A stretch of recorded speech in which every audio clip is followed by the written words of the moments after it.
Acts of the Apostles, chapter 22. Brethren and fathers, hear my defense before you now. And when they heard that he spoke to them in the Hebrew language, they kept all the more silent. Then he said, I am indeed a Jew, born in Tarsus of Cilicia, but brought up in this city at the feet of Gamaliel, taught according to the strictness of our fathers' law, and was zealous toward God as you all are today. I persecuted this way to the death, binding and delivering into prisons both men and women. As also the high priest bears me witness, and all the council of the elders, from whom I also received letters to the brethren, and went to Damascus to bring in chains even those who were there to Jerusalem to be punished. Now it happened, as I journeyed and came near Damascus at about noon, suddenly a great light from heaven shone around me. And I fell to the ground and heard a voice saying to me, Saul, Saul, why are you persecuting me? So I answered, Who are you, Lord? And he said to me, I am Jesus of Nazareth, whom you are persecuting. And those who were with me indeed saw the light and were afraid, but they did not hear the voice of him who spoke to me. So I said, What shall I do, Lord? And the Lord said to me, Arise and go into Damascus, and there you will be told all things which are appointed for you to do. And since I could not see for the glory of that light, being led by the hand of those who were with me, I came into Damascus. Then a certain Ananias, a devout man according to the law, having a good testimony with all the Jews who dwelt there, came to me, and he stood and said to me, Brother Saul, receive your sight. And at that same hour I looked up at him.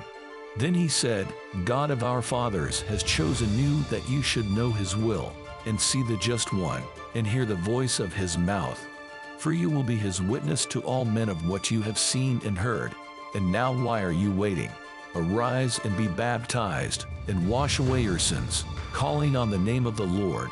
Now it happened, when I returned to Jerusalem and was praying in the temple, that I was in a trance, and saw him saying to me, Make haste and get out of Jerusalem quickly, for they will not receive your testimony concerning me.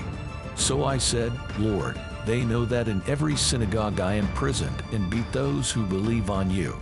And when the blood of your martyr Stephen was shed, I also was standing by consenting to his death, and guarding the clothes of those who were killing him.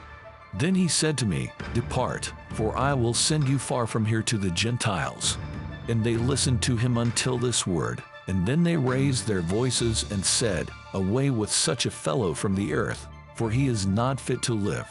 Then, as they cried out and tore off their clothes and threw dust into the air, the commander ordered him to be brought into the barracks, and said that he should be examined under scourging, so that he might know why they shouted so against him. And as they bound him with thongs, Paul said to the centurion who stood by, Is it lawful for you to scourge a man who is a Roman and uncondemned? When the centurion heard that, he went and told the commander, saying, Take care what you do, for this man is a Roman. Then the commander came and said to him, Tell me, are you a Roman? He said, Yes. The commander answered, With a large sum I obtained this citizenship. And Paul said, But I was born a citizen. Then immediately those who were about to examine him withdrew from him, and the commander was also afraid after he found out that he was a Roman, and because he had bound him. The next day, because he wanted to know for certain why he was accused by the Jews, he released him from his bonds, and commanded the chief priests and all their council to appear, and brought Paul down and set him before them.